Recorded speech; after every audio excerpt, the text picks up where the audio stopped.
Meu pai abandonou minha mãe e aí minha mãe ela ficou solteira junto comigo e com a minha irmã mais velha. A gente tinha que muitas vezes sair pra rua pra pedir dinheiro nos ônibus, em praça. E naquele momento falei, quero ser advogado. Não tem como pagar e não sei como é que eu vou prosseguir, né, daqui. Todos os dias eu penso em desistir, só que nunca vou desistir. Ter fé. Fé porque é o sentimento que te dá força, é o sentimento que te motiva.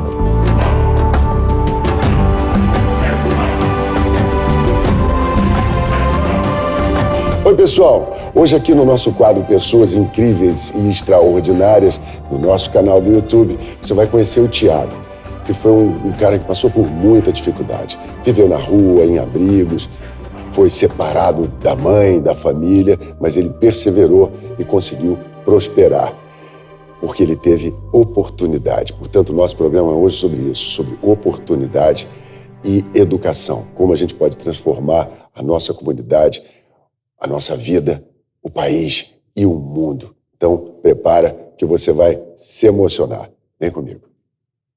Cara, é o seguinte, nós estamos aqui porque eu ouvi falar que você é uma pessoa incrível e extraordinária. E a gente quer ouvir a tua história. Tá tudo bem contigo? Tá tudo Chegou bem? Ofereceram um cafezinho, alguma coisa? Um cafezinho. A gente aqui é bem mais ou menos, tem que ficar atento. E aí, Thiago, quantos anos você tem, filho? Eu tenho 20 anos de idade. 20 anos. Puxa vida. E pelo que me contaram, você tem uma trajetória bem bacana. E é isso que a gente quer. A gente quer dividir com as pessoas em casa o estímulo e trazer para elas aquela vontade de vencer a despeito de qualquer circunstância. E me parece que isso faz muito parte da sua história, né? Me conta um pouco dela, como é que começou isso tudo. Bom, Me conta lá do comecinho, quando você era pequeno. Tá. E parece que o negócio não foi fácil, né? pouquinho. Bom, o que eu me lembro, assim, né, bem do início da minha história, quando eu tinha 1 ano, 2 anos, o meu pai abandonou minha mãe, e aí minha mãe ela ficou solteira junto comigo e com a minha irmã mais velha. E a gente ficava andando entre as cidades daqui de São Paulo mesmo. Ia para pensões, a gente dormia na rua muitas vezes. E eu e minha irmã, como a gente era um pouco mais velho, a gente tinha que muitas vezes sair para a rua para pedir dinheiro nos ônibus, em praças. Para conseguir as coisas, né? Para conseguir as coisas para voltar para casa. Ou seja, nada fácil, né? Nada fácil. E a gente foi passando o tempo. Eu lembro, teve uma noite bem difícil, assim, que eu lembro, acho que foi com uns 3, 4 anos de idade. Eu dormindo na rua, assim, um papelão, e a minha mãe, ela vomitando, assim, do meu lado, e passando muito mal, e eu olhando, assim, pra ela e querendo fazer alguma coisa. Só que não tinha o que fazer ali naquele momento, né? Isso mesmo. E a sua mãe passou esse tempo todo com vocês? Ela estava todo esse tempo com a gente. Muitas vezes a gente foi para algumas casas de passagem, a gente foi pego pela guarda, a gente ia para casas de passagem e minha mãe ia lá, buscava a gente, até que em 2006 eu fui o primeiro a ir para uma casa de passagem e ficar definitivamente nessa casa de passagem. Como é que é lá? O que rolava, assim? Era um lugar salubre, ou seja, era bacana ou era ruim? Essa casa de passagem é a primeira casa que você vai. Você passa por lá, você tem algumas outras crianças também que estavam numa mesma situação que você, e você tem que dividir tudo que tem lá. Então as roupas que você vê, elas ficam lá e elas são divididas para as crianças ali. Tudo... E era legal? Tratavam vocês bem? Ali sim, inicialmente naquele momento sim, tratavam a gente bem. Mas eu lembro de muitas vezes subir em cima do telhado para ficar em cima do telhado assim, olhando só a paisagem assim, para tentar... E o que passava pela sua cabeça quando você subia lá no telhado e olhava aquele mundão de Deus e pensando assim, em algum lugar da sua cabeça, que você queria ser alguém, que você queria fazer um negócio legal? Quais eram os teus sonhos, por exemplo? O meu sonho, nesse momento, acho que era em 2006, 2007, nesse momento eu tinha um objetivo, né? Que era ficar junto com meus irmãos, era só esse o meu objetivo. Que era eu não sabia como que eu ia ficar junto com eles, mas era o meu objetivo, era unir meus irmãos, era fazer todo mundo ficar bem. E para isso você precisava ficar bem você. Precisava ficar bem. Você precisava tá de pé. Isso mesmo. Ou seja, se você não estiver bem, você não tem como ajudar ninguém. Tem como ajudar ninguém. Não é verdade? Exatamente. Então você sentiu esse negócio de querer estar bem, sim, de querer poder ajudar. E aí, me conta como é que foi. Um pouco depois, né, a minha irmã, os meus 2 irmãos mais novos, a gente era em 4, meus 2 irmãos mais novos, eles iam ser adotados, que a gente foi para um outro abrigo, aí eles iam ser adotados. E aí, nessa época, a gente teve que se separar, todos os irmãos. Uhum. A gente já estava no abrigo, eu fui com a minha irmã mais velha pro Lar da Criança Feliz, que é um outro abrigo, e os meus 2 irmãos ficaram nesse outro abrigo, fazendo visitas com o pessoal que ia adotar eles. Certo. E aí a minha irmã, ela acabou entrando em depressão. E aí, nesse momento, eles tiveram que unir a gente novamente, e a gente foi para um outro abrigo que se chama Aldeias Infantis, que foi o abrigo que eu completei os meus 18 anos e fiquei lá até o final, né? E quando você completa 18 anos, você tem que sair do abrigo. Isso mesmo, você tem que ser emancipado de lá do abrigo. Certo. Em 2011, foi quando os meus irmãos foram unidos de novo, foi nesse momento que eu comecei a pensar em advogado, né? Um direito.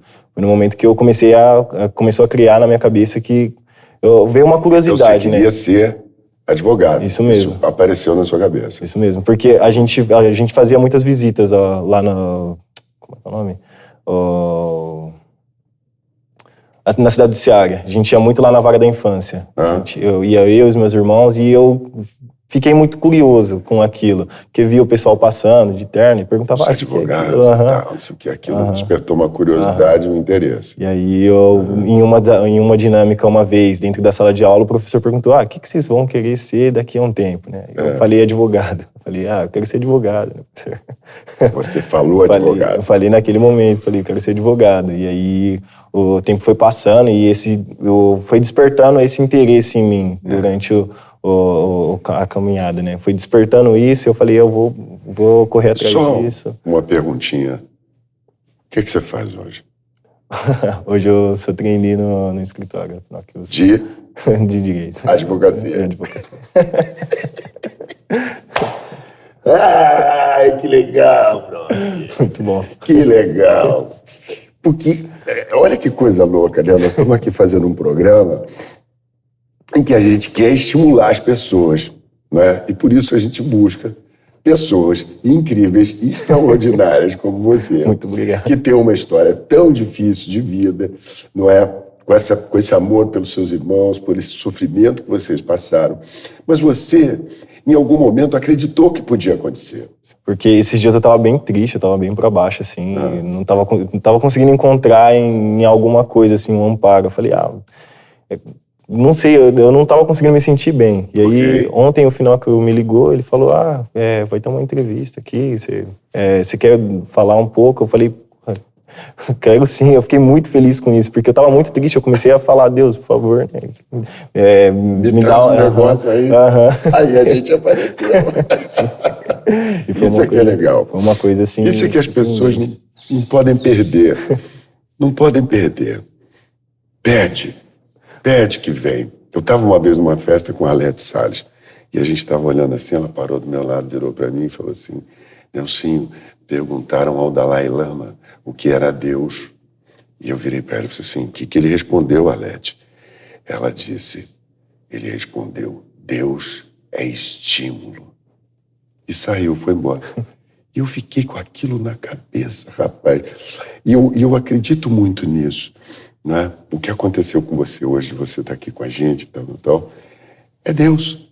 Porque é um estímulo que fez acontecer. Sim. Você pode colocar na religião que você quiser, você pode ir bater uma cabeça num lugar, pode fazer o que quiser, mas se você não tiver aquele estímulo, aquela vontade... Mas me conta a trajetória, como é que foi? Você teve alguém que te ajudou nesse meio do caminho? Como é que foi isso? Sim, em 2011, quando eu pensei em ser advogado, e aí foi passando os anos, eu fui criando esse pensamento na minha cabeça, e em 2014 surgiu uma oportunidade de uma entrevista, e era uma empresa que o pessoal lá do abrigo falava bem. Com 14 anos você foi lá fazer o que era entrevista. Uma entrevista para entrar na empresa, como aprendiz. Isso mesmo. Aí depois o estágio durou 1 ano e meio, né? O menor aprendiz durou 1 ano e meio. E aí quando terminou o Menor Aprendiz, eu saí da empresa. Eu estava com 16 para 17 anos.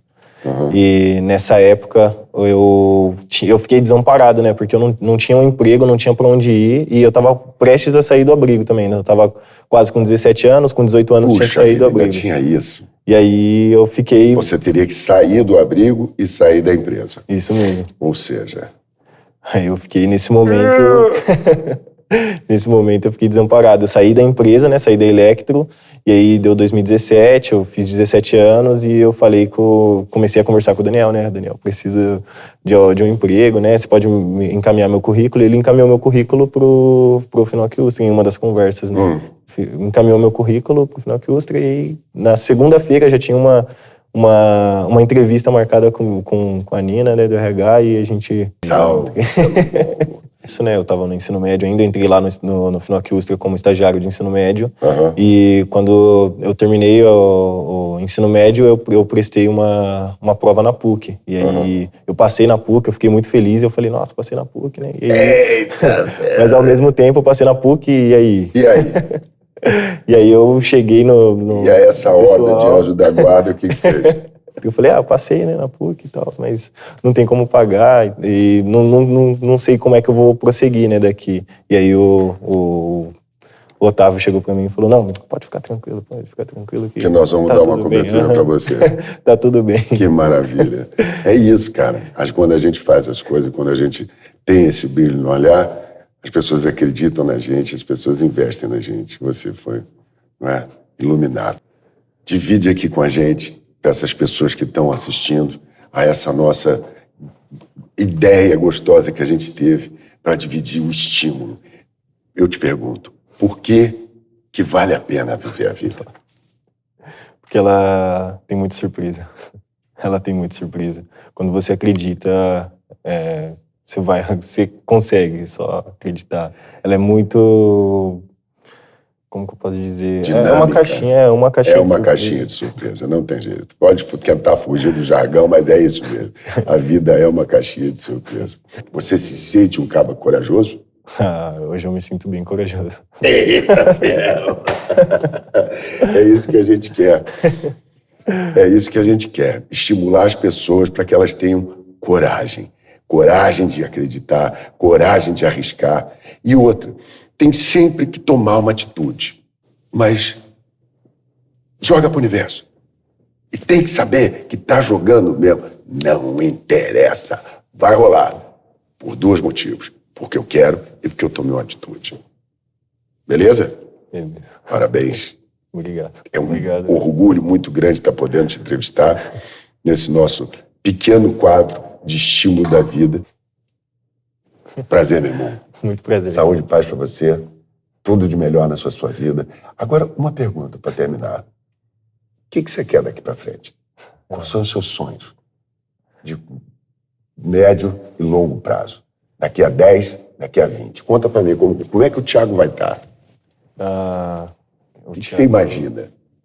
Deixa eu ver. Olha, pensa bem, tudo, casa, um carro bom, comida na geladeira, os irmãos bacana, progredindo. Sim. Como é que é? Acho que vai ser, acho que é basicamente isso, né? Basicamente não, né? Eu acho que é a fartura, né? O bem-estar. O bem-estar da minha família. Eu quero, quando minha mãe puder ficar junto comigo, eu quero conseguir dar o melhor da vida para ela, porque eu tenho certeza absoluta que ela também lutou bastante e fez bastante pela gente no momento, mas naquele momento ela não conseguiu, mas hoje, quando ela conseguir estar perto de mim, quando a gente conseguir se unir novamente, quando tiver tudo bem, eu tenho certeza absoluta que vai ser...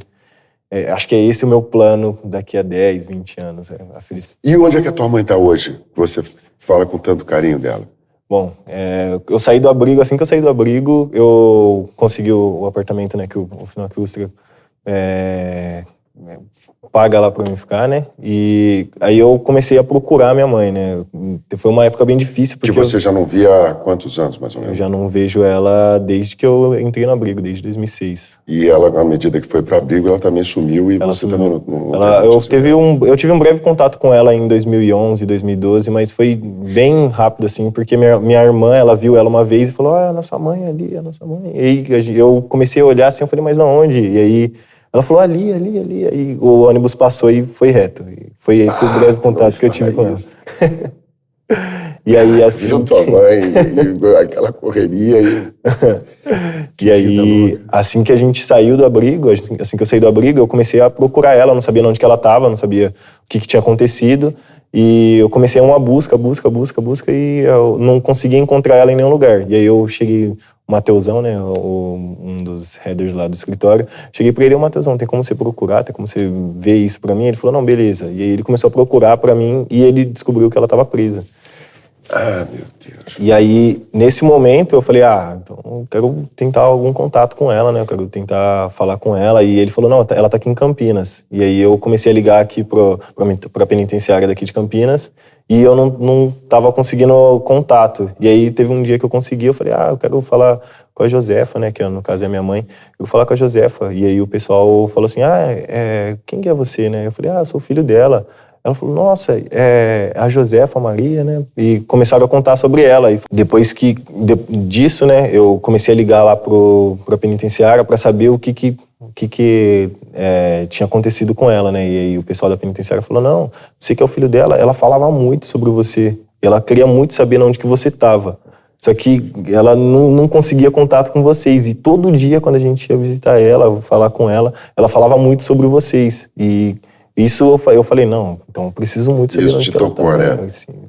Porque se ela também tivesse, poxa, nem ligasse e tal, já fica mais... verdade. Mas aí isso... acendeu de novo a chama de vocês poderem dar ela. E aí eu fiquei sabendo que ela estava em São Paulo, eu mandei uma carta para ela me respondeu e conversei com ela brevemente, mas agora a gente não tá se falando mais, mas ela tá pedindo algumas fotos, ela pediu algumas fotos para eu mandar para ela, eu vou mandar umas fotos para ela. Legal. Para ela saber como é que eu tô, como é que os meus irmãos estão também. Imagina o orgulho dessa mãe ver o que se tornou o filho dela. Esse Tiagão, caba bom, bonito, arrumado, sorridente, feliz e, sobretudo, confiante. É muito legal. Ela deve estar muito feliz. Com certeza. Né? Parabéns, moleque. Obrigado. Parabéns. E pensa em casar e ter filhos? Eu penso sim, eu penso em casar, ter filhos e ser o melhor pai do mundo, com certeza. Quantos filhos você quer ter? Eu penso em ter 2 filhos. Mas... 2 filhos, tá bom. Eu pensei em adotar também. Eu quero muito adotar, porque eu sei como é que é a situação e é muito... É legal essa inclusão, né? Você foi ajudado por muita gente, então nada mais justo do que devolver isso ao cosmos, né? É um bom pensamento. Ou seja, a palavra que fica hoje aqui com a gente, e que talvez seja a mais importante de todo o nosso papo, é oportunidade. Nós temos pessoas talentosas, pessoas extremamente capazes, mas que não vão ou não se colocam na vida de uma maneira certa, porque elas não têm oportunidade. Portanto, meus amigos, se você tiver um pouquinho que seja de possibilidade de promover a oportunidade para alguém, não deixa de fazer. Agora, para o povo que está vendo a gente, qual o conselho que você daria, o que você gostaria de dizer para pessoas que estão passando dificuldades, sejam elas de qualquer natureza, por exemplo, até o fato de ter que morar na rua, ter que morar num abrigo, ou, enfim, passando uma coisa emocional, um estado de desistência, o que você diria para essas pessoas? Acho que eu diria para essas pessoas ter fé. Fé porque é o sentimento que te dá força, é o sentimento que te motiva, é o sentimento que vai fazer nascer flor mesmo no lixão. É o sentimento que vai fazer você correr atrás, que vai fazer você ter esperança. Acho que eu diria para essas pessoas, tenham fé, porque a vida vale a pena ser vivida. ela tem algo a mais separado ali. Não pode ser que seja só ruína, não pode ser que seja só uma nuvem passando em cima do seu sol, não pode ser. Algum dia, se você tiver muita fé, vai começar a surgir, as flores vão começar a nascer e o seu jardim vai ficar muito bonito. O seu jardim vai ficar muito bonito. Vou levar essa frase. É isso que a gente quer oferecer para as pessoas que a gente ama, não é? Um jardim bonito. Obrigado, cara. Muito obrigado, meu cara. Tamo junto. Muito obrigado. Até a próxima. Deus te abençoe. Não esqueça de manter esse sorriso largo. E o Charles Chaplin dizia, um dia sem dar uma risada, uma gargalhada, é um dia perdido. Portanto, não perca. Aquele abraço. Muito obrigado. Obrigado. Prazer. Obrigado.